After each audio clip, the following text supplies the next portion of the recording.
और अब बात एक और विस्फोट की जो श्रीलंका में हो चुका है। पिछले कुछ दिनों से श्रीलंका सुलग रहा है, आक्रोश है, आगजनी है, अराजकता है। हालात आप ऐसे समझ सकते हैं कि राष्ट्रपति प्रेसिडेंट हाउस छोड़ चुके हैं, प्रदर्शनकारी प्रेसिडेंट हाउस के अंदर घुस चुके हैं, पुलिस कुछ नहीं कर पा रही है। कर्ज से कंगाल पूरा श्रीलंका सड़क पर उतर चुका है। इस रिपोर्ट में देखिए श्रीलंका के बिगड़े हुए हालात की कहानी।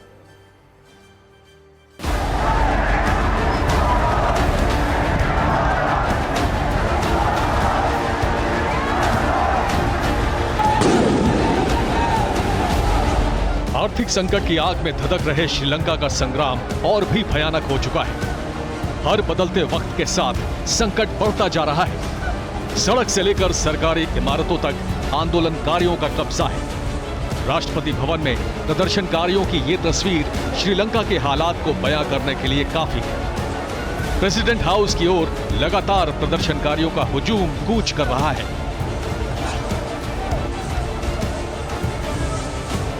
श्रीलंका के राष्ट्रपति भवन में भीड़ लगातार बढ़ती जा रही है। आप देखिए पूरा सैलाब सा उमड़ रहा है लोगों का। इसके अंदर घुसना मुश्किल होता जा रहा है और अथॉरिटीज की ओर से ये कहा जा रहा है कि लोग इसको खाली करें, इतनी बड़ी संख्या में यहाँ ना रहें वरना कोई दुर्घटना भी हो सकती है। श्रीलंका के दूर दूर के इलाकों से लोग आ रहे हैं, भीड़ में शामिल हो रहे हैं, हंगामा कर रहे हैं। आलम यह है कि श्रीलंका के राष्ट्रपति भवन में कदम रखने की जगह नहीं बची।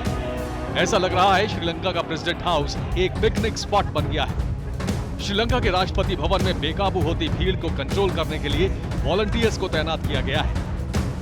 राष्ट्रपति भवन के भीतर की व्यवस्था को रेगुलेट करने के लिए आम जनता में से एक टीम बन गई है और वो रेगुलेट कर रही है। देखिए आपको हर तरफ कतारों में दिख रहे हैं। देखिए वहाँ से कतार आ रही है, कतार बनवा दी गई है। ये वॉलंटियर खड़े हुए हैं, मैं आपको दिखाता हूँ। ये हो गए जिन्होंने पूरी व्यवस्था को संभाल रखा है और वो देखिए इधर से पूरी कतार आ रही है, एक एक करके लोगों को छोड़ा जा रहा है। संग्राम के बीच श्रीलंका के राष्ट्रपति राजपक्षे ने प्रधानमंत्री को आधिकारिक तौर पर अपने इस्तीफे की जानकारी दे दी है। राजपक्षे 13 जुलाई को रिजाइन करेंगे। प्रधानमंत्री रानिल विक्रमसिंघे के ऑफिस की ओर से इसकी पुष्टि की गई है। बताया जा रहा है कि राष्ट्रपति गोटाबाया राजपक्षे श्रीलंकन नेवी के जबरदस्त सुरक्षा घेरे में छिपे हुए हैं। खबर यह भी है कि नेवी गोटाबाया को ट्रिंकोमाली पोर्ट सिटी की तरफ ले जा सकती है। ट्रिंकोमाली में ही गोटाबाया के भाई और पूर्व पीएम महिंदा राजपक्षे के छिपे होने की खबर है। सवाल है श्रीलंका में कब हालात सामान्य होंगे। अब श्रीलंका का क्या होगा? कैसे श्रीलंका कर्ज से मुक्त होगा? कैसे आक्रोश और अराजकता की स्थिति श्रीलंका में खत्म होगी?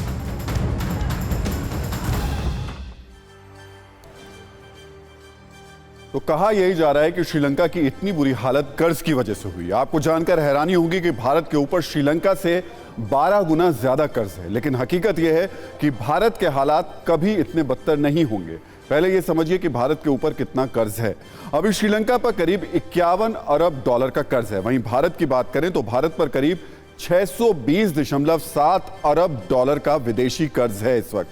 पिछले साल यह कर्ज 570 अरब डॉलर था, यानी एक साल में भारत का कर्ज करीब 47.1 अरब डॉलर बढ़ा है।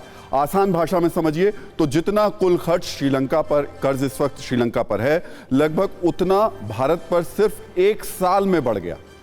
एक बार फिर से आपको समझा दें कि जितना कुल कर्ज श्रीलंका के ऊपर है, उतना कर्ज पूरा एक साल में भारत के ऊपर बढ़ा है। अब सवाल है क्यों कर्ज ज्यादा होते हुए भी भारत की स्थिति श्रीलंका जैसी नहीं हो सकती?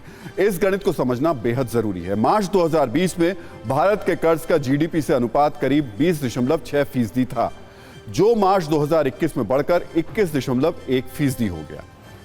हालांकि मार्च 2022 में यह अनुपात घटकर 19.9% रह गया है, जबकि कर्ज 47.1 अरब डॉलर बढ़ा है।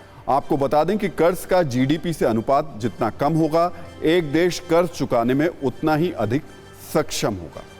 जाहिर है श्रीलंका में यह रेशो बहुत अधिक बढ़ गया, जिसके चलते वो कर्ज डिफॉल्टर हो गया। साल 2018 में ही श्रीलंका का कर्ज से जीडीपी का अनुपात 91% था। 2021 तक यह बढ़कर 119% पर पहुंच गया। 2014 के दौरान ही श्रीलंका का कर्ज जीडीपी का अनुपात 30% के करीब पहुंच चुका था। तो विश्व बैंक की एक स्टडी के अनुसार श्रीलंका जैसे विकासशील देशों के लिए कर्ज से जीडीपी का अनुपात करीब 65% से अधिक नहीं होना चाहिए। इससे ऊपर बढ़ने का मतलब है कि हर एक पॉइंट बढ़ोतरी से देश की जीडीपी पर उल्टा असर पड़ेगा। और एक बड़ी खबर हम आपको बता दें, प्रेसिडेंट हाउस में प्रोटेस्टर्स ने की मॉक कैबिनेट की बैठक। सरकार का मजाक बनाते हुए मीटिंग में आईएमएफ के साथ चर्चा की गई। प्रदर्शन में शामिल हुए एक विदेशी को बनाया गया आईएमएफ प्रतिनिधि।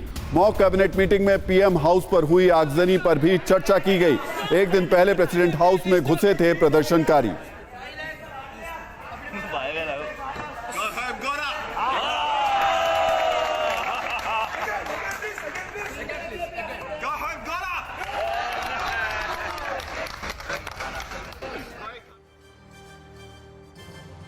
तो अचानक श्रीलंका इतना बदहाल कैसे हो गया? पिछले 3 महीने से श्रीलंका में क्या हुआ, इसकी टाइमलाइन भी आपको दिखा देते हैं।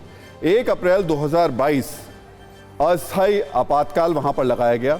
उसके बाद प्रदर्शनकारियों की गिरफ्तारी का ऑर्डर दे दिया गया। 3 अप्रैल 2022 पूरी कैबिनेट ने इस्तीफा दे दिया। इसके बाद 3 अप्रैल को ही सेंट्रल बैंक के गवर्नर का भी इस्तीफा हुआ। 12 अप्रैल को सरकार ने कर्ज डिफॉल्ट की जानकारी दे दी थी लोगों को, और उसके बाद में 12 अप्रैल को ही 51 अरब डॉलर के कर्ज पर श्रीलंका को डिफॉल्टर बनाया गया। 19 अप्रैल 2022 को पहली बार एक प्रदर्शनकारी की मौत हुई। प्रदर्शन हालांकि पहले शुरू हो चुके थे। 10 मई 2022 को उपद्रवियों को गोली मारने का ऑर्डर जारी कर दिया गया और 10 जून 2022 को यूएन ने गंभीर संकट की चेतावनी दी। 27 जून 2022 को सरकार ने कहा कि ईंधन खत्म हो रहा है, और उसके बाद 27 जून 2022 को ही जरूरी सेवाएं छोड़कर पेट्रोल की बिक्री बंद कर दी गई। 1 जुलाई 2022 को महंगाई की रिकॉर्ड तोड़ आंकड़े देखने को वहां पर मिले। 54.6 तक पहुंच गई थी महंगाई, और उसके बाद 70% तक महंगाई का अनुमान लगाया गया। ये 1 जुलाई की बात है। 9 जुलाई को प्रदर्शनकारी राष्ट्रपति भवन में घुसे, जिसकी तस्वीरें हमने आपको आज ही दिखाई। राष्ट्रपति और पीएम इसके बाद भाग खड़े हुए थे। 13 जुलाई 2022 को राष्ट्रपति गोटबाया इस्तीफा देंगे, ये ऐलान कर दिया गया, और तभी उसके बाद उम्मीद जाहिर की जा रही है कि शायद हालात कुछ सामान्य हो सकते हैं।